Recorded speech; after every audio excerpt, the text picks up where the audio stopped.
Hello everyone, OneGamer54 back again with another video. If I'm sounding a little sleepy, it's because I was up all night reading the new Five Nights at Freddy's book that just came out. Yes, ladies and gentlemen, Five Nights at Freddy's Tales from the Pizzaplex #1 came out. And for this video, I'm going to give you guys my honest review on the stories. Disclaimer, I'm not going to spoil what happens in the story because I'm going to be reading them in my second channel, Alex the Wolf YouTube, so be sure to subscribe to my second channel. I will leave a link in the description box as well as the pinned comments. So without wasting more of your time, let's do this. So the first story, surprisingly, isn't the title of the book. No. We start the story with Jessica. This story has Jessica, who is kind of a janitor, but mostly a worker at the hospital. The children wing, the children's side of the hospital. She believes in God. There has been like two characters here who are basically a priest, and also Jessica, who believed in God. They do prayers and such. And honestly, with that alone, that got what I'm about to say confuses you. But in all honestly, guys, she kind of gave me some Millie from Fazbear Fright's Count the Ways in some way. She's kind of similar to that. I don't know. I mean, something about them both being outcast. They found love, and they believed that in their lives were going to be turned to the better. But as I compare Millie, I just gotta say, out of this book, honestly, Jessica is my favorite protagonist of this story so far. Like, honestly, out of the 3 books, I kind of think that I like Jessica more, to be honest. I don't know why. Now, when I say that, I'm not saying that the story is perfect. There's not really much of a tension until it gets to the end. So yeah, you are going to experience a slow pace story. But I'm not going to lie to you guys. The ending made me cry like no other FNAF book has ever done. Maybe because, I don't know why. Maybe because during that moment I was like so sleepy that when I read it, I just teared up. Or maybe that story, maybe the ending was so gut-wrenching that I couldn't handle it. I couldn't. So with that being said, I'm giving FRAILTY, I think, an 8 out of 10. I highly recommend you read it. Even though it's slow pace, I highly recommend you read it. We'll see if it makes you cry. Now we get to the main story of this title of the book. In this story, we follow Selena, a popular fashion model who had her own website and such, with her dreamy boyfriend, who both of them will become newlyweds in a couple of weeks. And you would think that, oh, okay, we're getting a love story, and the guy is going to leave the girl, just like how it happened with 1:35 a.m. No, these guys actually stick together, actually. I think the relationship was nice, and, oh yeah, just like, I forgot to mention in the first story, is that both LALLY'S game and FRAILTY, like, I'm so sorry if I butchered the name, they both name drop Freddy Fazbear without actually seeing the character or actually being close to a FNAF related location. So, yeah, take that as you will. But I will say this, LALLY'S game, unlike the last story, LALLY'S game, there is tension. The tension is there once you get past the whole lovey-dovey. And what I like about this story is that it kind of has 2 main protagonists. I think the other story that has somewhat of a 2 protagonists were Pete and Chuck from another Fazbear Frights book, Step Closer.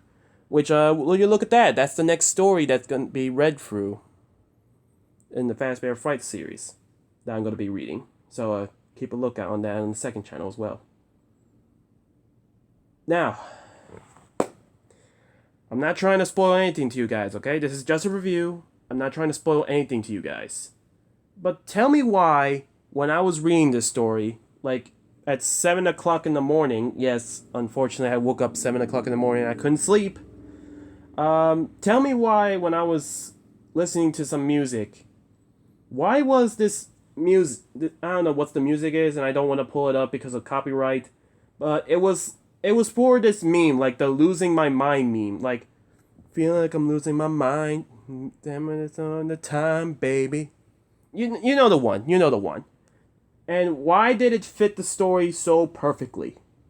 Alright, that's my only instance to you guys. That's your only clue of this story. It's the losing my mind meme. You can look it up. It's actually pretty cool. The animations of those memes were good. But anyways, back to FNAF. I will say this. The final moments of the story was a lot to take in, and most likely a theory that I will have to cover soon enough. And if I don't cover it, then MatPat's gonna cover it. Not that I have anything problem with that. Please notice me, MatPat. But anyways, overall, I think this story was slightly better than the first one, and I can see why. And yeah, this story was great, but the vague ending just shoots it to the stars. A 10 out of 10. My final verdict. Yeah, I said it. Order in the court. I said my judgments. Under construction, the final story is here. So now we follow the story of Maya. Now, unlike the last two stories where they mention Freddy Fazbear and the Pizzaplex, this story starts out right in the Pizzaplex. In fact, perhaps this could be a trend of a new book, where the title story will be the second story. It's not like Fazbear Frights where, say I pick up Step Closer and boom, Step Closer is the first story. No, if you want to read LALLY'S game, you're going to have to go through FRAILTY first, then you may read LALLY'S game. So, interesting. It's an interesting spot. It's interesting. And I also see that the first two stories are name-dropping Freddy or referencing Freddy or the Pizzaplex, while the third story starts in the Pizzaplex. Will that be a trend for the future installments? We're just gonna have to wait and see, guys. Anyway, as I read the story, it was great so far. At the beginning of the story really touches Security Breach. Like, the story really touches it. A costume of Monty was mentioned. A guy was talking about Roxy. AR and VR booths that maybe or maybe not be a reference to FNAF VR Help Wanted and FNAF AR Special Delivery. The two games that I believe kickstarted the new story of FNAF that we're currently on that we are currently in the making of this video. I'm stuttering. With digital glitch traps and vannies and so on and so forth. And why not? Let's add a bit of Fast Freddy too. This story has a lot of reference to Security Breach, and I for one like that very much. The way they describe it in the books as well as the game as well, it's making me wish the Mega Pizzaplex was real. I mean, well, once you take away the missing children incident in Glitch Trap. I mean, honestly, tell me that if you look at the Mega Pizzaplex, you don't want that to be real, alright? Give us the real-life Mega Pizzaplex. Oh, and there was a reference of Foxy. However, still no Bonnie. Sad. This story is a little slow-paced, but there was an attempt at a swear word. So for those who want to find that out, there's your prize. There was a little bit of a swear word down there. I'm not gonna tell you guys where, but just know it's the third story. The story? What's my overall thoughts about the story once I get to the end? It's, insane. Nah, screw it. You know what? I can't. It's an honest review. This story got me depressed as heck. I got so sad about Maya's situation. It was like, why? Was the main goal of this book was to hurt me in a way I can't recover? So yeah, the story is not like the others, and it's by far the story that left me feeling my heart just the red coloring of my heart just drained out of me and just left for gray. It just it made me feel like that uncanny Mr. Incredible meme.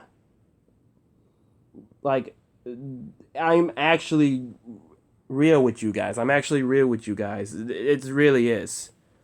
Pick it up if you want. Pick it up if you don't believe me, but just brace yourself of what's going to happen. 10 out of 10. No way a story has left me in such sadness that it stays there. I was actually to the point that I'm actually thankful that it's gonna take a while before I read Under Construction when I do my read-throughs. So yeah. Before we close off the video, I was right about my last video. During my predictions video, I said that Tales of the Pizzaplex was going to be similar to Fazbear Frights. Because we got an epilogue, baby! Yes, we do. We follow a character named Jill this time around. After reading this epilogue, the first couple sentences, it makes me think of the location, the aftermath of Five Nights at Freddy's Pizzeria Simulator. Like the process of building the Pizzaplex over it. Or for some reason it made me think of the end of Pizzaplex. Like everything's all torn down and destroyed. Such as the words like aftermath of robot Armageddon. It was then later in the story where that's what I thought, the epilogue is actually following the events of the formation of the Pizzaplex. So that's interesting. A story that takes place after FNAF 6 and during the events of Ultimate Custom Night, VR Help Wanted, and AR Special Delivery. And holy moly macaroni! As if this story doesn't reveal a lot. Now I'm just gonna say this, guys. We're heading a little bit to spoiler moments, okay? But I have to say it because, it should beneficial to all of us. So if you don't want to get spoiled, please get off the video now, okay? I don't want people raging in the comments saying that I spoiled it, even though I completely gave a direction saying that if you don't want to get spoiled, get off the video now. Everyone get out that they want. Everyone who don't want to get spoiled, get out? Okay. Alright. We got some indications what I believe is the fate of Glamrock Bonnie. Yes, that Bonnie. In the book, a delivery boy came off to drop off the deliveries of animatronics to Jill's construction group. Despite the fact that the building is in the beginning process of rebuilding. Like, how are they going to take the animatronics when they didn't even get done cleaning out everything? They still got old endoskeletons, which I believe are the endoskeletons that William Afton and Henry Emily used for the the old generation of animatronics. They still need to clean that out. Despite this fact, they took the offer. Of course, they took the new animatronics, which were bright and shiny and friendly, except for one that caused one of the workers, Theo, to comment they're going to need another Kentaurus. So maybe this animatronic, maybe in fact, At first, I believe it's Monty. As we know, he doesn't seem like a robot you want your kid to be around to. Like, no, he doesn't. You don't want. Do you really look at Monty and say that's an animatronic you want your kid to be around on? I mean, are we trying to make another the Bite of 87 or the Bite of 80? Yeah, the Bite of 87 with depending on whoever did it, like Foxy or Mangle. I hope I didn't say the Bite of 83. If that is the case, I sinned and I retired. But anyways, so the fact that they need another guitarist, and maybe it's the fact that they probably would make Bonnie and make Montgomery just be like a one-off character, kind of like how the toy animatronic. No, not like that. Kind of like how the puppet was, like off the prize corner. That's Monty in the past.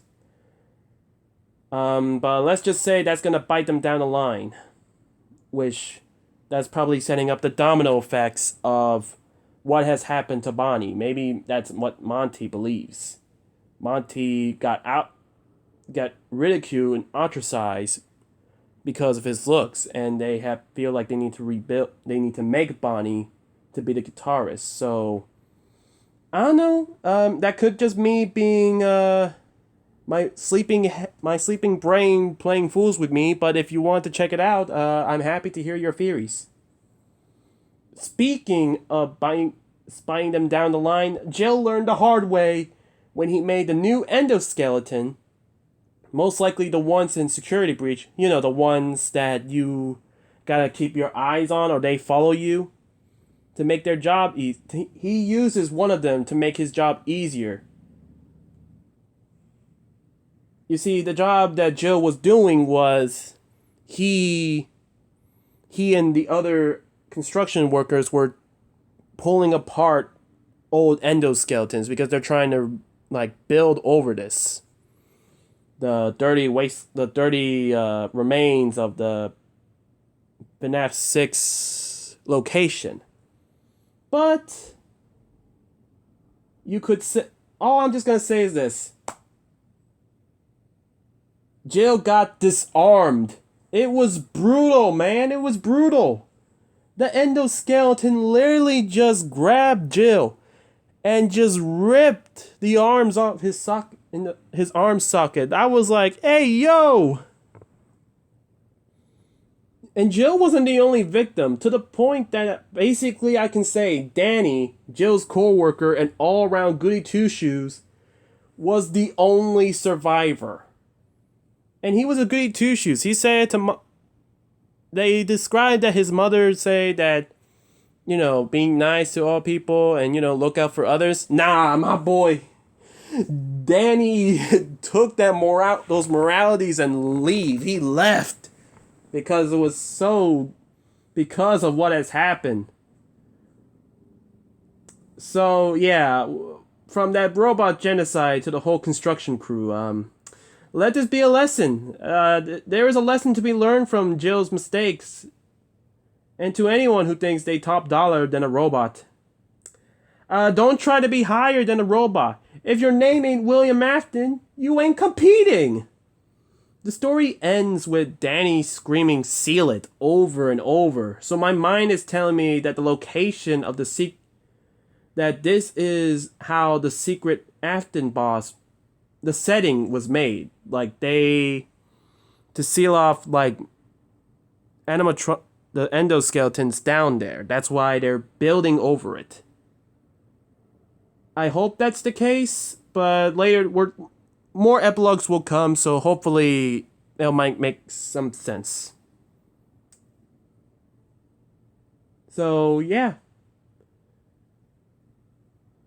And also, I do believe that this epilogue could be the origins of the infamous Blob.